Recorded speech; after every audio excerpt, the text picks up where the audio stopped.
So, welcome back. Here we are ramping up episode 7. Siete. Bruises Pod, where every scar tells a story. Again, I'm Jessica Elmish. I'm the author of Camouflage Bruises. And the audiobook is coming out this summer. This podcast, I wanted to really just break down, like, the story behind the story a little bit, right? How does a book become a podcast? I mean, this is a book that really, its origin story started in, like, I don't know, around 1999, 2000. And here we are, like 24 years later. It is now kind of a podcast, right? I mean, the whole thing isn't about camouflage bruises, but we are drawing on a lot of themes and some excerpts and quotes in the book that are relevant to the themes. Yeah, but how did this all start, really? I mentioned in one of the previous podcasts that it started out as part of my senior thesis at Yale. And my DUS at that time, my director of undergraduate studies, which is a professor that, you kind of have to woo them at Yale to take you on. And I was able to attract the attention of the esteemed Professor Nancy F. Cott. And she worked with me. She kind of was overseeing my project. And at its conclusion, as far as the thesis anyway, she told me that I should develop it into a full-blown manuscript. And as I was developing it, I was sharing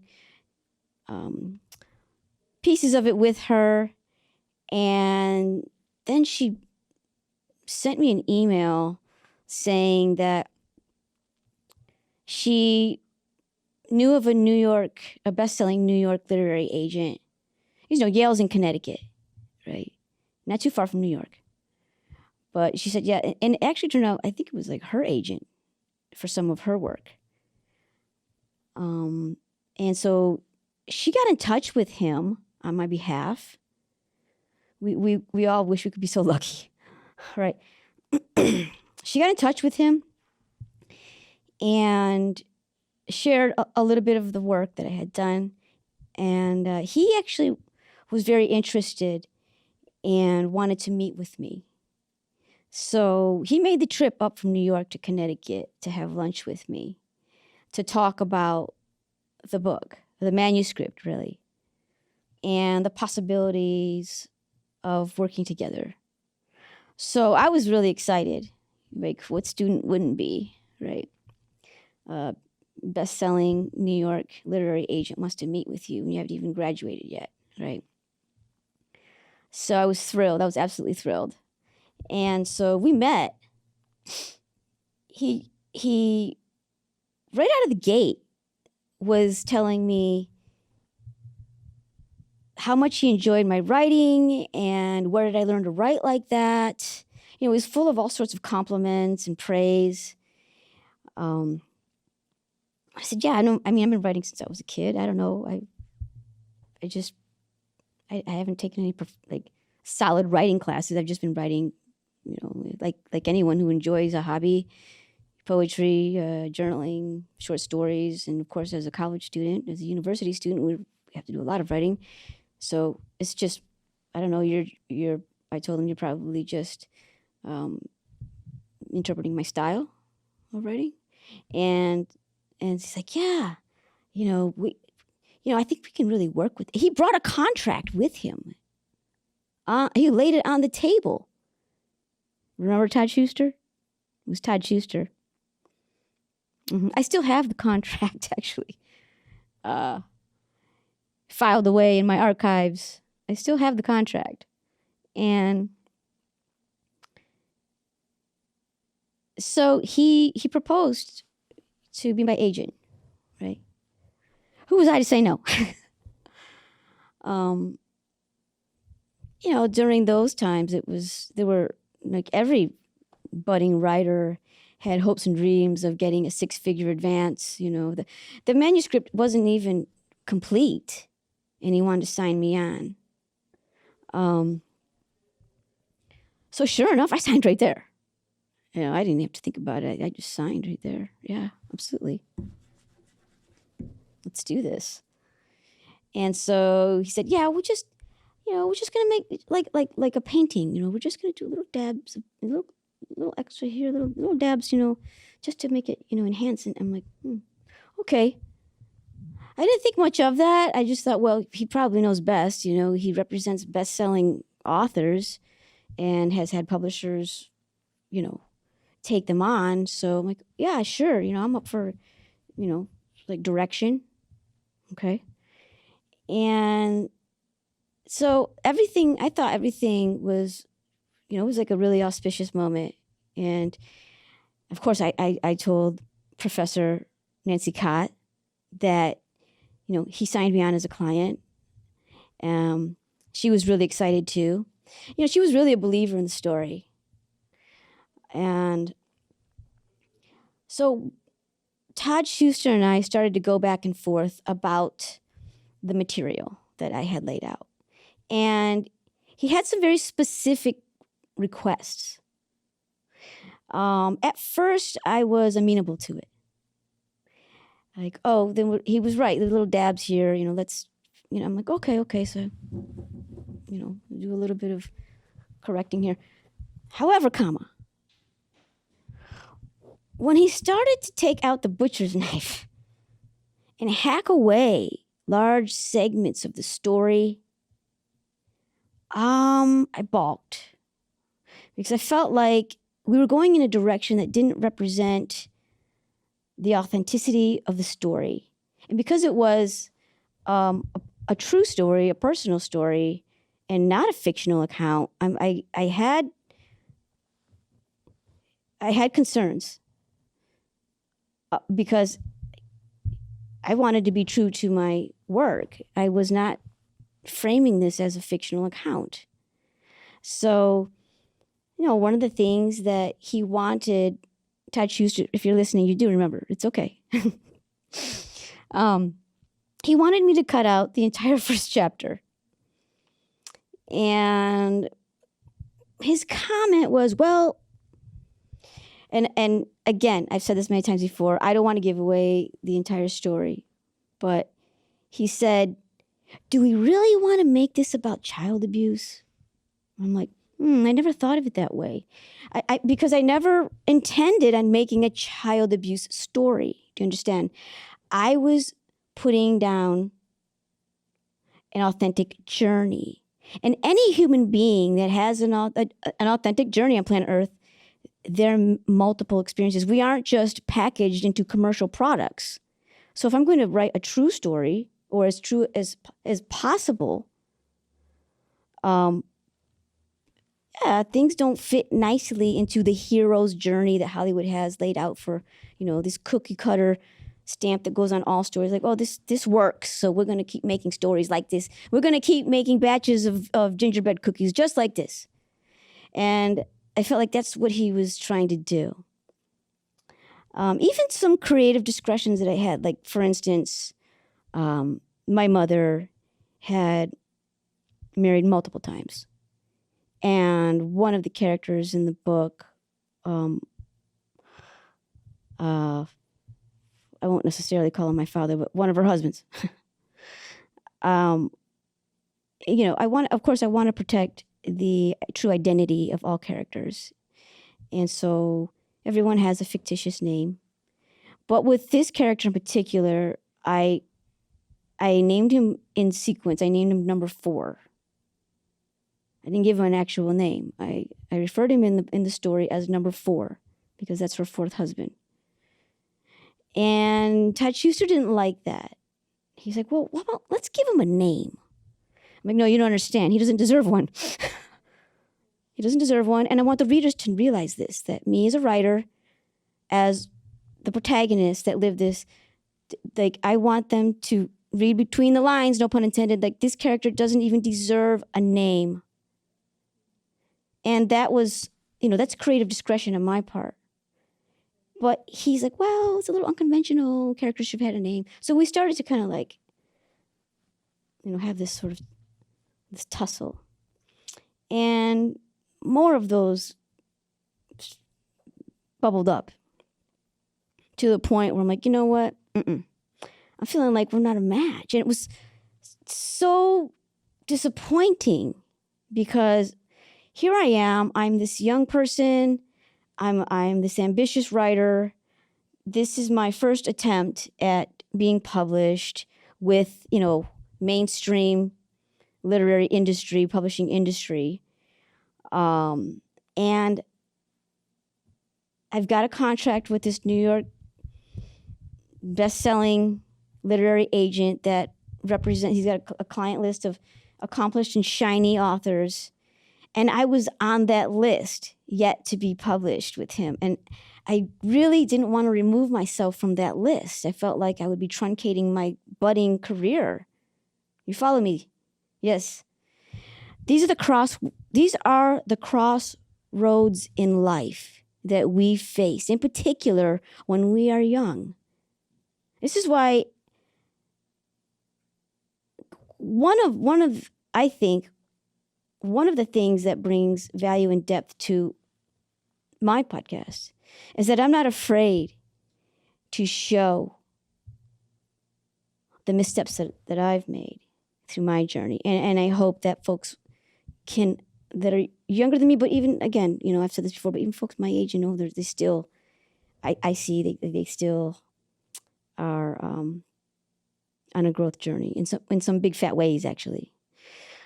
But my hope is that by me being very raw, very raw with my experiences, that folks can walk away with some tools to put in their toolbox in their own growth journey. And so, yeah, these are the crossroads in life, right?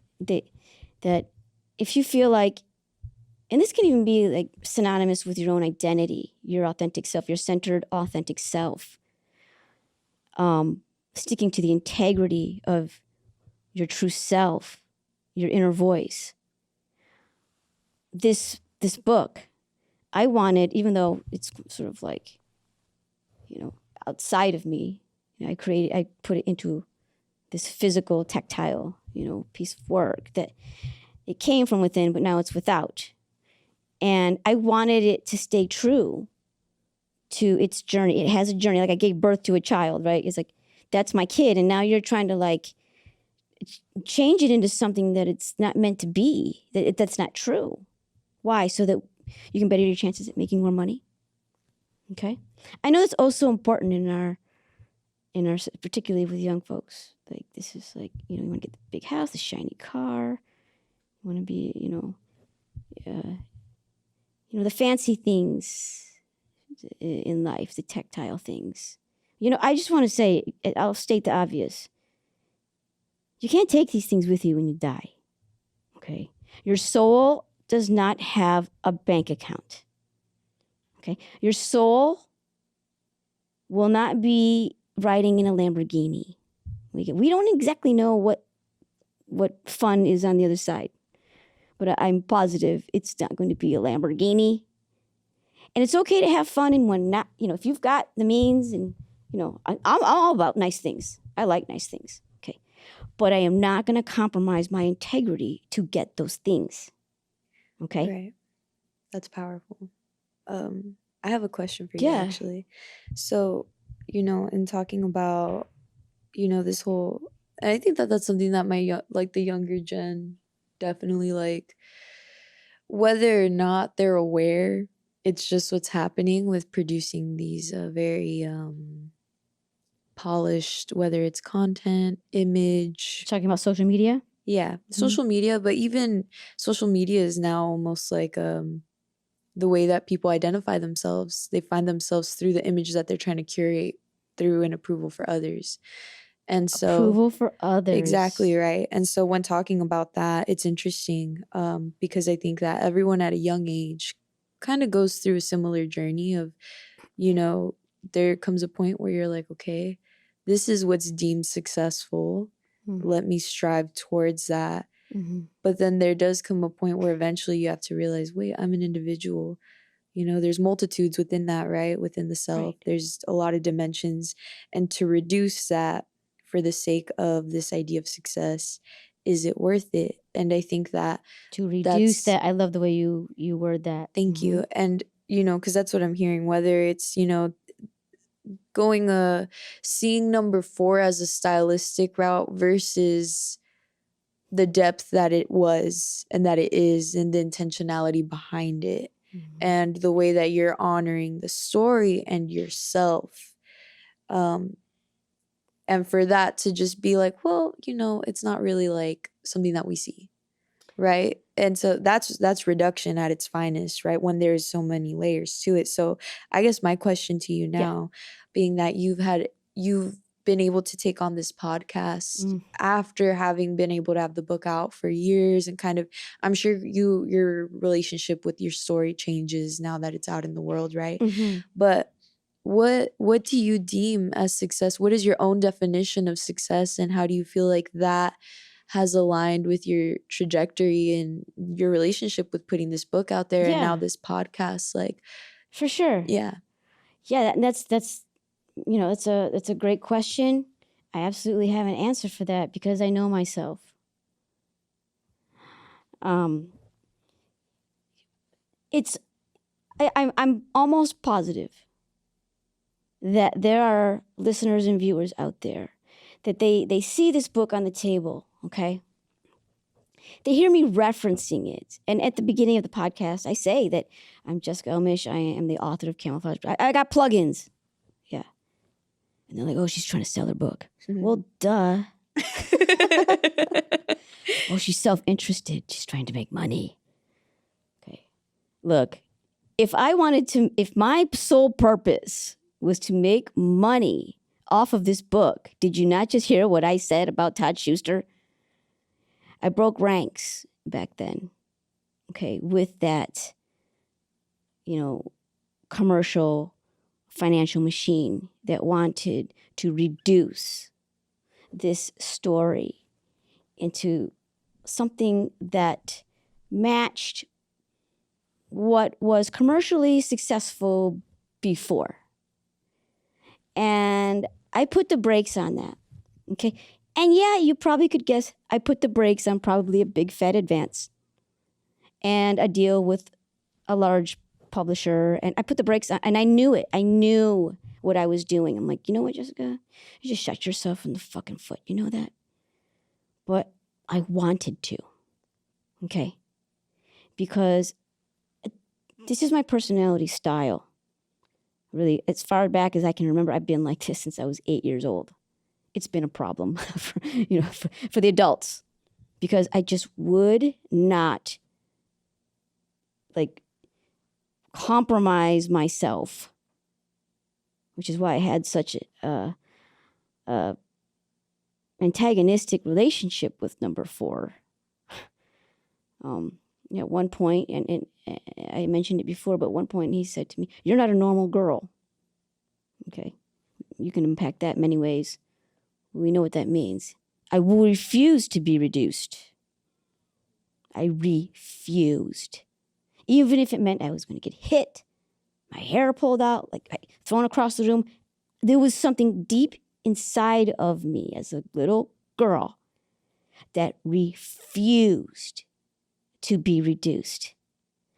Now, that's uncommon for, at least at that time, because I didn't have exposure to a lot of strong heroines, certainly not in media at that time. You know, in the 80s, I grew up, you know, in the 80s, you know, my young childhood, late 70s, early 80s, mid 80s, teenager.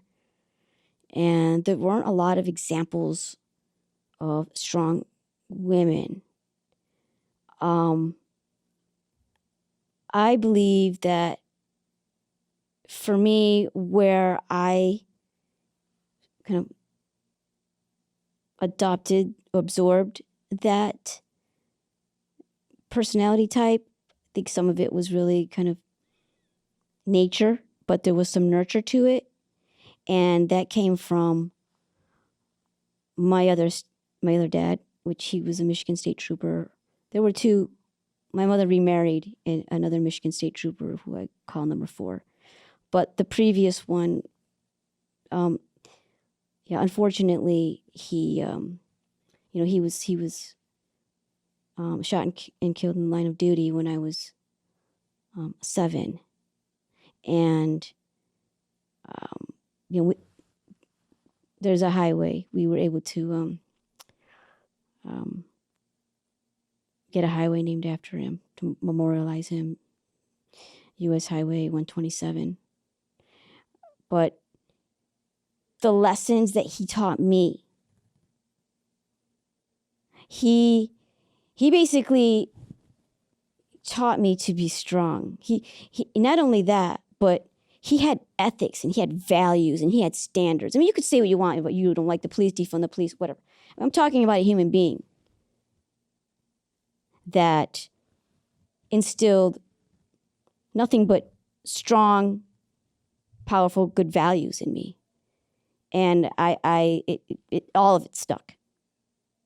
So when he was suddenly absent from my life, and then this new number 4 comes in and tries to reduce me, it was almost like I felt like at that young age in my mind that I would be disrespecting my dad if I didn't stand up. I felt like I was standing up for both of us, even though his spirit had left planet Earth, his body. I felt like this man was trying to reduce me. There was no love. And, I wasn't going to let that happen. There definitely was a stubbornness, even an anger there. And that stuck, it's still with me today. Like, you can't buy me. There is no amount of money that you can throw at me to make me reduce myself or my story to something that is not authentic to me or authentic to the story. It's my personality. And I don't know, maybe I'm an endangered species. I'm not sure yet. I would like to have this conversation with the younger generation, but I've had financial success in my life. And as a young entrepreneur, I've had success in other areas of my life, not solely as a writer. But to me, when you're faced with these crossroads in life, particularly as a young person, do I stay or do I go? When it comes to financial success, okay, that, a financial, get it? That's an adjective. Financial success. It's one type of success. Financial success. It doesn't represent all success. So what does success mean to me? Success to me means being able to stay true to who I am. You don't like my partner because she's a woman? Go fuck yourself. You don't like the way, of course I'm open to suggestions, but I'm not going to be pulled too far away from my center. That's right. I have a backbone about myself. And really that really started to glow when I was 8 years old. I remember it was a defining moment in my life. And it's just the fabric of who I am. So sure, it's nice to have nice things, okay? And I get it. With financial success, you get a lot of positive attention, maybe some new friends. Maybe they're not real friends. I mean, people will sign on to be your, trust me, I know this. Like, you make money and people sign on to be your friend. Like, they really don't care. They're along for the ride. People that will want to date you, they'll say all the right things because maybe what they see, these outer physical things that you have, and they think that, they want to be a part of that.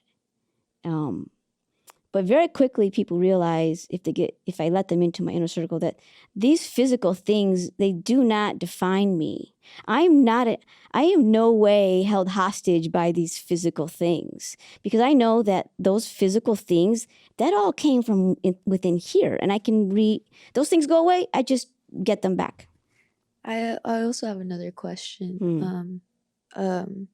So hearing how this first got started, you wrote about it, and then you had a professor be like, hey, you should take this on. And then, you're now meeting with this New York bestseller, like, man, right? Mm-hmm.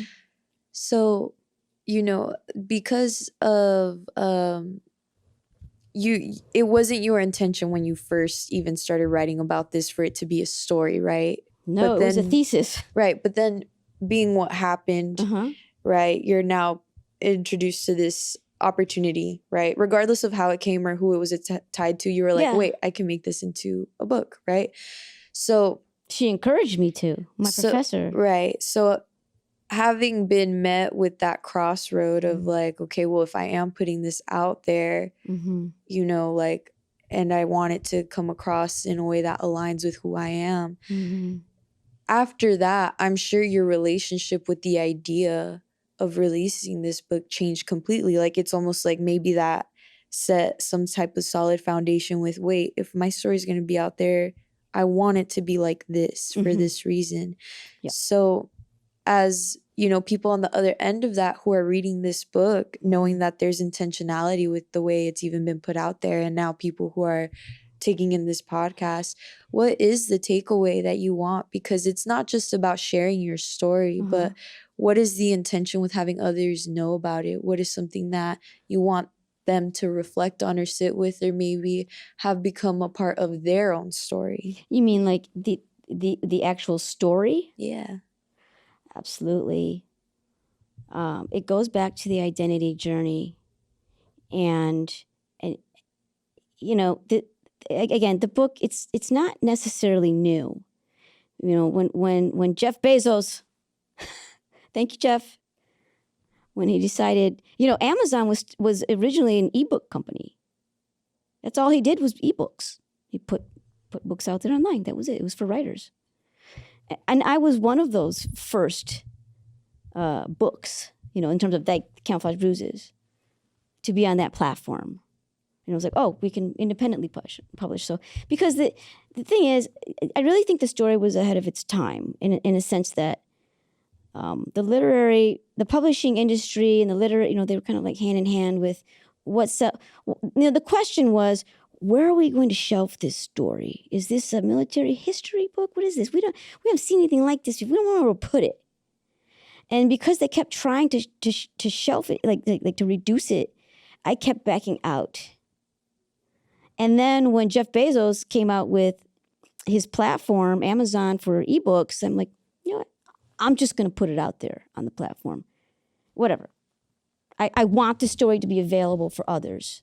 So I just put it out there in 2005.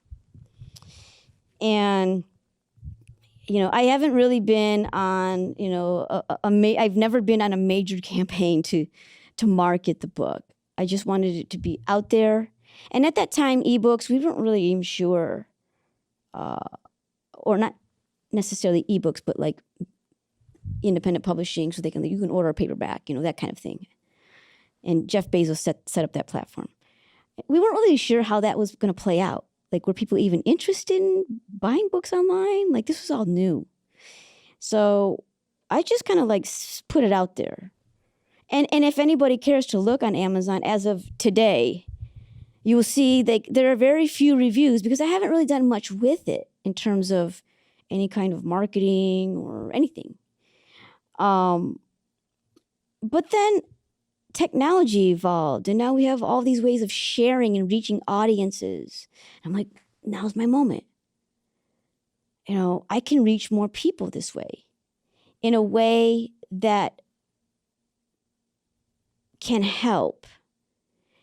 And another thing, not just the evolution of the technology, but I have been hearing this inner angst amongst the younger generations, with this identity insecurity, And, some of the themes, some of the issues that I had already grappled with and gone through in the story, I felt like this story apparently is still relevant. I thought it was, dinosaur stuff, but apparently there are folks out there that are still grappling with these very important issues. And what better way to reach people through a podcast? I thought, it's not all about this story, but it appears to be, some timeless themes in here that we can extrapolate from Camouflage Bruises and open up a wider discussion. And that's what I'm trying to do, to let others know that if you might very well see reflections of yourself in this story, because I didn't remove any piece of the truth. I didn't try to shelve it into one genre. It's all laid out raw. So chances are likely you're going to see some slivers of yourself somewhere in there. And to be able to witness how I successfully maneuver those challenges in this coming of age story, I'm hoping that it helps readers or listeners of the audiobook walk away with a more whole version of themselves. And that's always a beautiful thing. I almost feel like really sensitive saying that, because if, as a creative person, whether it's your music or your paintings or your writing or your creative person, if someone that is a witness of your work, I do consider this a creative work in a sense, even though it's not fiction. The way I wrote it, that's my style, okay? But whenever you have someone witnessing your work and they can say, because of that piece that you put out, I feel like I want to be a better version of me. I feel like I can be a better version of me. That is like the ultimate compliment. How much does that cost? I mean, to me, that's wealth. If someone were to come to me and say that, that's worth way more than anything Todd Schuster could have drummed up for me back in, 2000 with his contract, wanting me to modify this and modify that. No. I don't want to do that, Todd Schuster, because there's someone out there someday, now or later, that is going to have this question. What would motivate a young girl to even go into the Marine Corps, especially at that time? What we want to know. Okay, we want to know. And I give an answer. It's not a pretty one. It's kind of ugly.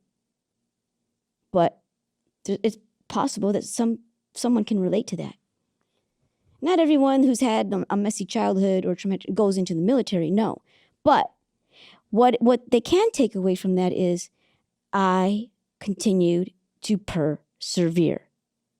I did not allow myself to be reduced, even though I went through some very challenging, compound traumas. And I got back up every single time, and you can do it too. And some people, when they are reduced, they've been reduced, okay? They necessarily may not have the best coping skills. So they might turn to substances to cope. They feel alone. No one can understand. I hate this icky feeling inside. I hate who I am because this happened to me.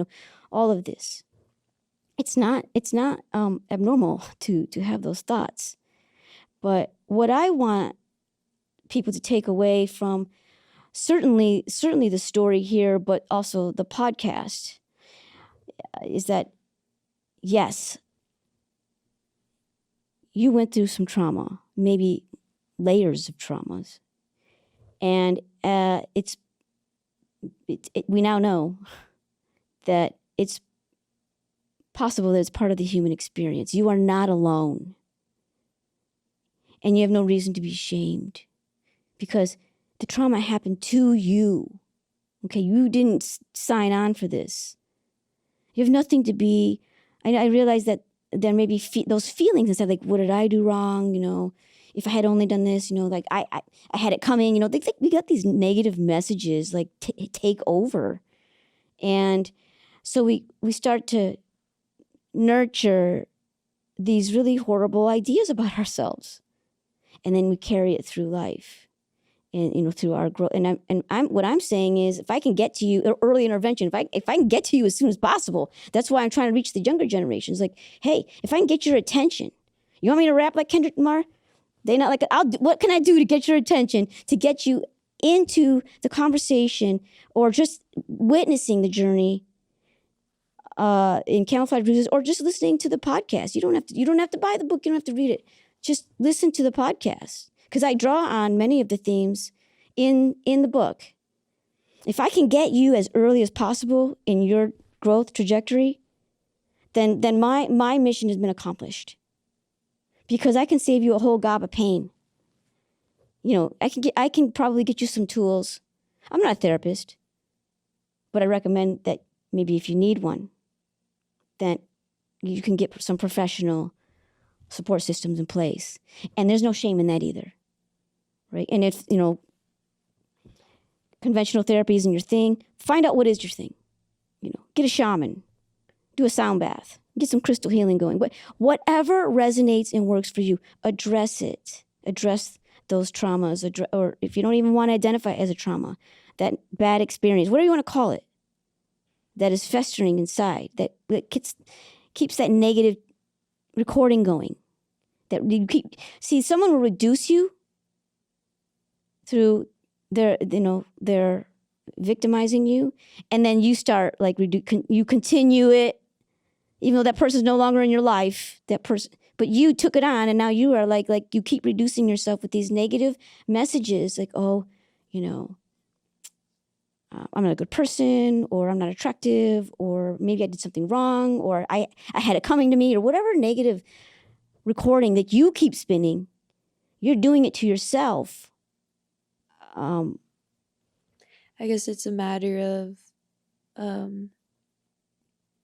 getting in tune with the internal, so that you can't internalize what's being projected onto you, right? Kind of being able to recognize the self and those human experiences. And maybe that's what this is exposing people to. Like, hey, this is my journey of what it's been like for me to figure out my state of alignment.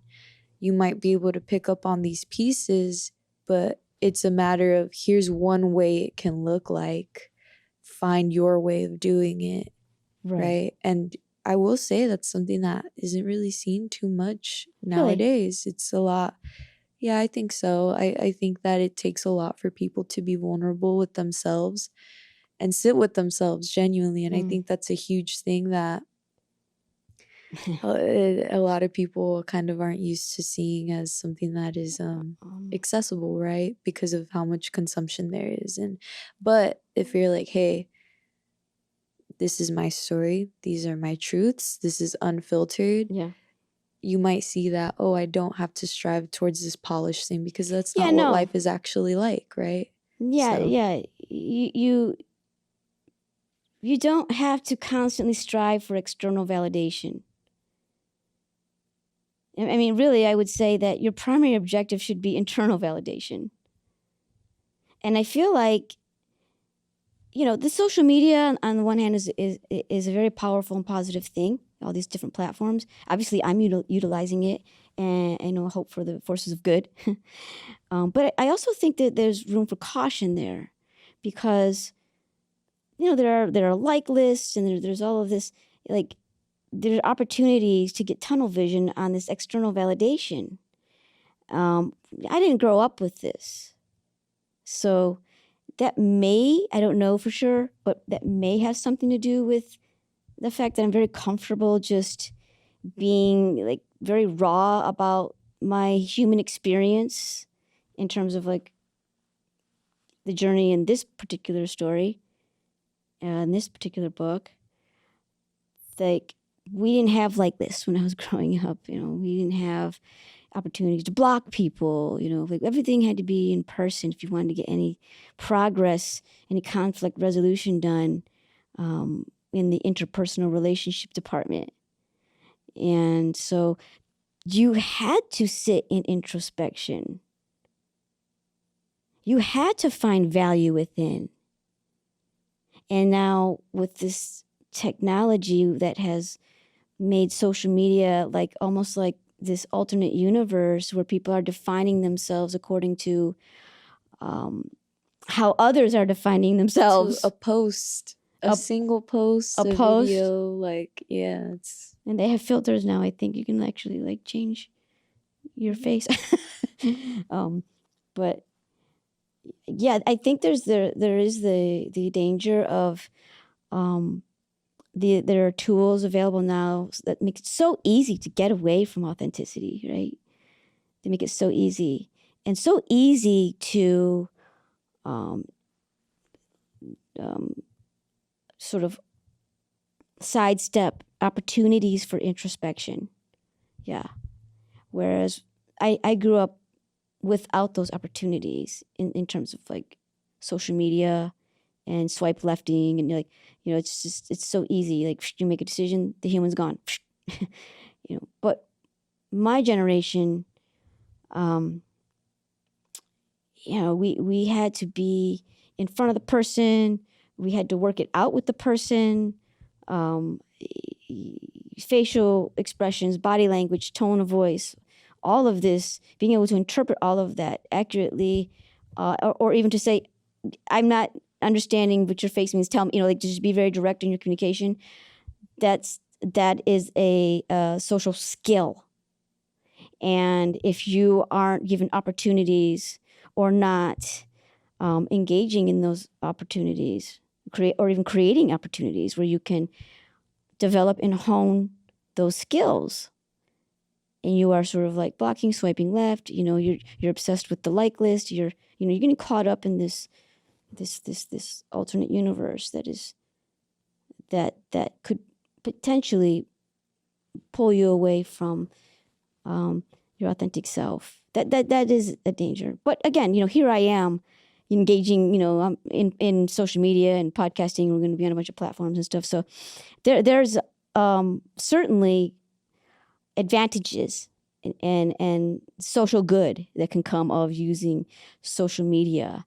But I just wanted to also touch on some of the areas of caution when it comes to developing, for sure for younger generations, when you are developing your identity, and make sure that that's your identity you're developing, not someone else's that has 300,000 followers, and and that looks like the standard to be impressive for that person. Maybe they have embraced their authentic selves and they're getting followers on that. But what is yours?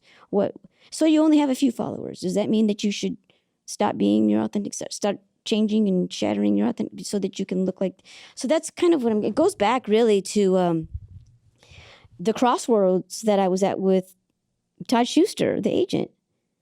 I mean, am I going to be me, or am I going to be like the shiny commercial project that he wanted me to be, so that I could be on that nice client list where all those authors had made, millions of dollars off of signing on with him, and he had a great relationship with Random House, or like whatever publishers, the biggies.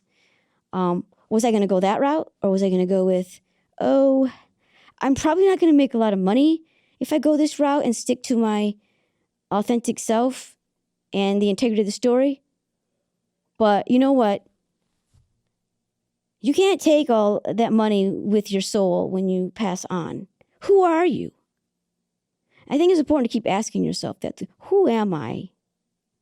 Who am I trying to be? And does this represent my true self? Right? That is this introspection. This is a question that you should continue to keep asking yourself as you move through life and you're exposed to new groups, different environments. Like, you should always do a maintenance check. You will continue to be at these crossroads. Okay. Actually, I want to share a little story. and I'm not judging. I'm not going to name the friend. Okay, there's a friend in my current life, right? But I'm not going to name, of course, for their own protection, right? Because I don't have permission to disclose, this person's personal life. But this person did tell me a story about their sexuality, okay, and that they identify as homosexual, right? But the family does not approve and never will, okay? These are modern times. Now, the grandparents have a little inheritance stowed away, but not for gay people. Yeah. And the grandparents are on the precipice of dying. They're up there, and they're not going to last long. So what does my friend do? Okay. I'm not judging. I'm just telling the story, and you folks can, when you're at your own crossroads, you make a decision. But my friend went ahead and did a farce heterosexual marriage. Okay, just to wait until the grandparents kicked off and died. And they did. And the friend got the inheritance. Okay? And then, the friend started being more open about and having homosexual relationships openly, like once my friend got the money. Okay. When you're at your own crossroads, you have to decide. Only you can decide, what is right for you. What are you sacrificing? These are individual moments, right? What in your own personal individual journey in life, what is it that is on the sacrificial lamb table if you go this way or this way? Now, in this case, it was about money, right? Like specifically an inheritance. I'm going to reduce myself until I can get the inheritance and not engage in authentic love or whatnot until I get the inheritance. And then once I have the money, then I'm gonna, okay. These are crossroads multiple crossroads in our lives that we encounter, and we have to decide. And what is on the table? What are you sacrificing on the table? I don't know. That's your life. Okay, but there will be sacrifices. You will sacrifice something. And are you remaining true to you? Are you pausing true to you? What are you doing? But this is something that you should continue to ask yourself, because you don't want to get pulled too far away from your center. Does that make sense, Luna? It does, I think. And a good place to start is by reading the story. Oh, yeah, I appreciate that. I appreciate that. I think it's a great way to, I think that we should be able to hear more about these things and more about these stories and experiences, because I think that that's something that it's going to hit you at some point. It's going to hit you at some point, to some of us sooner in life. Yeah. Like 8 years old, and to some of us in our 20s, and maybe some even in our 30s. But there's going to come a point in your life where I agree you're going to be met with a sacrifice of some sorts, or, a moment where you have to really make these decisions. And I think the more that we talk about them, and the more that these actual real life experiences are put on these platforms, the more human it is to be a part of the human experience in an active way. Yeah. You don't just let things happen to you, eventually you're going to be forced to make a decision to play your part. And so I think the more people are aware, or at least have a reference point of some sorts, and it can be many, and it can be some, right? Whatever makes sense to people. But I do believe that, it is important to have this out here. And I think that that's one of the great things in what's being done now, right? Having the book out, doing the podcast and all that. I guess that's what it is at the end of the day, right? And I think that's right on target, really, with what you're saying in terms of having more examples like this out there, because I'm noticing a dearth of them as more and more social media platforms enter the pool. And I've got TikTok now, and I'm seeing the behavior. I'm like, whoa, wait a minute. Like we're getting way away from authenticity here, and I feel like, for me, this is like, look, I can make money in many ways. You call me arrogant, but the wealth for me comes from within. When you learn your own Jedi Knight skills, like I have, you're like, oh my God, my shoes that I invented, they're not selling out. What am I going to do with myself? Like, no, you innovate something else. And when you have that kind of confidence about yourself, that wealth comes from within, you're not like, oh my God, I have to sell this book to be a bestseller so that I have money to buy a house. No, that came from within me. And so did all of the other, venues of wealth that I've created in my life. You started off the first question I asked, you started off by saying, I can answer that because I know myself. That's a powerful statement. I'm not sure I know many people who can say that. And that comes with experience, right? It does. But I guess that's the whole it comes point. from a lot of pain, actually. I went through a lot of pain not knowing myself. And that's the whole point of this. In the end, it's like, hey, here's something for you to hopefully to guide you closer to that statement of being able to say, hey, I know myself. I know myself. I can answer that question. I can make that decision. That's right. And real quick, before I wrap this up, I want to touch on the financial component, because this is also important to people. They're on social media. Oh, if I get X amount of followers, I can get, sponsors. I can get, it's all about the money. It seems like they're going for the money. And this is cliche, right? Well, money can't buy happiness. Well, it actually sometimes can. Actually, I can have a great meal. I can, I can buy comfort. Okay? Money can buy a lot of things, but what it can't buy you is integrity. And you can't take the money with you when you die. If you have, any kind of spiritual sense about your journey here, I'm not, whatever your religion is, I'm not going to tell you what to do. But if you identify that this physical stuff is not, the end all be all of your experience, if you believe that, your money's not going with you. Your followers on your TikTok and Instagram, they're not going with you either. So how far are you going to reduce yourself to reach that goal, that financial goal? And what I will say, it may sound controversial, but I'm just going to say it because it has worked for me. I know it to be true. I can always innovate. I can innovate again and again and again and again.